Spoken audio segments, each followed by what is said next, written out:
Imagine you go to a place, you suddenly fully become illiterate.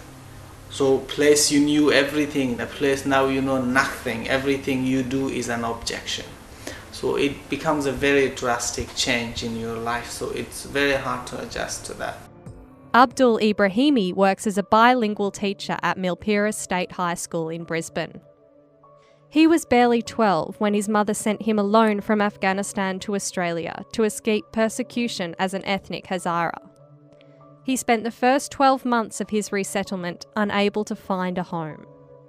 They just gave me 2 weeks of room to stay, and after that I had to find my own room, and I didn't even know a place, and I couldn't speak a word of English, so it was difficult, yes. So there was these 2 guys they introduced me to. They would live in a share house, so I stayed there for 2 weeks. So that I asked if I asked them if I could stay there. They said no, our friends are coming. The agency just asked us if we could stay here for 2 weeks, and then that was the promise. And after that, our friends are coming. You can't stay here. So I didn't know anything about the place. I didn't know where to go. So I went to sleep in the church for a while, and I didn't have clothes, so I didn't know where to buy clothes. And then later on, about 2 months later, the guys who look after underage children, so I was 15 then, so they came and took me. They didn't know where I was.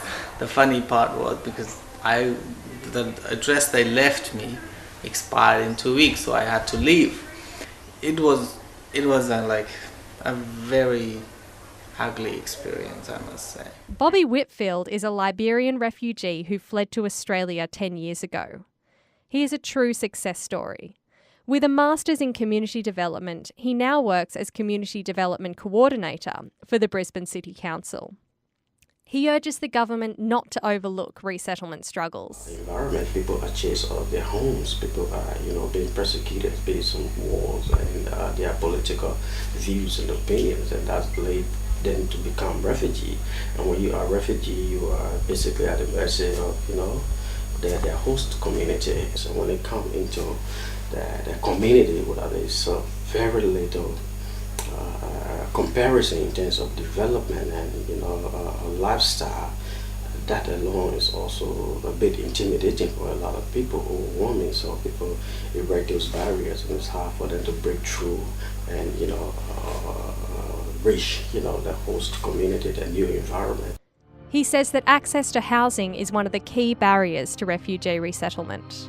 You see, I see settlement like a chain. They all got, they are all connected. If one is broken, you cannot continue that journey. It's a major issue. If you don't have a home, where are you going to leave from to go to work or to go to school or to raise a family, And because of the challenge refugees are faced with, they are at the bottom, rank of the economic ladder, and it is difficult. They have to cope with a lot of stress, and some refugees are remitting money back home. All of this stress is also adding up to refugee defaulting on their rent payments, and it doesn't sit well with real estate agents or property owners, and refugees are facing really tough time in the property markets.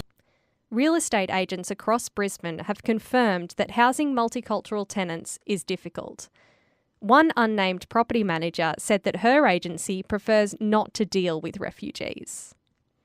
A white Australian is much more in touch with rental expectations. We have had some trouble with refugee tenants. They'll quite comfortably pack a stupid number of tenants into a house and not make any of them known to the real estate agent, so us, and that creates a big problem for us. At the end of the day, we have a business to run. The federal government has released its latest settlement grants program in the lead up to World Refugee Day to help new humanitarian arrivals settle into Australia. Brisbane housing agency Four Walls is one of the organisations to receive funding.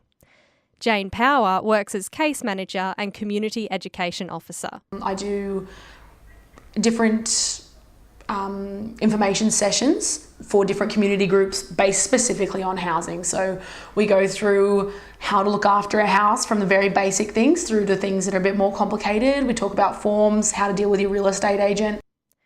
She says that providing housing assistance to refugees is vital, as cross-cultural misunderstandings can often lead to evictions. A lot of it is really simple things to do with house maintenance that people don't understand. For example, one of the biggest issues that we have are kitchen bench tops. Someone will just take a pot straight off the stove and put it on the bench top. And it's an innocent mistake, it's not malicious damage, it's just a lack of knowledge of cooking and in this kind of environment, in a Western environment. But with 1,200 refugees settled in Queensland each year, Four Walls struggles to keep up with demand. If we had more staff and more funding, you would be able to do, I guess, deeper one-on-one work with every client as opposed to just putting out fires, which a lot of our job ends up being. It's worst cases, always get priority, and then when another thing becomes a worst case, then it comes on your table as opposed to picking up problems before they become a big issue, so you could maintain the tenancies better that way. But by the time they get to us, we've got so many clients that we're really dealing with things that have completely fallen over and aren't salvageable, tenancies that we can't save. And it's only going to get harder for organisations like Four Walls. The grants announced are 68% lower than last year, a drop in over $40 million. Dr. Angus Francis is Principal Solicitor for Brisbane's Refugee and Immigration Legal Service. He's concerned that the drop in funding will lead to advocacy groups picking up the pieces.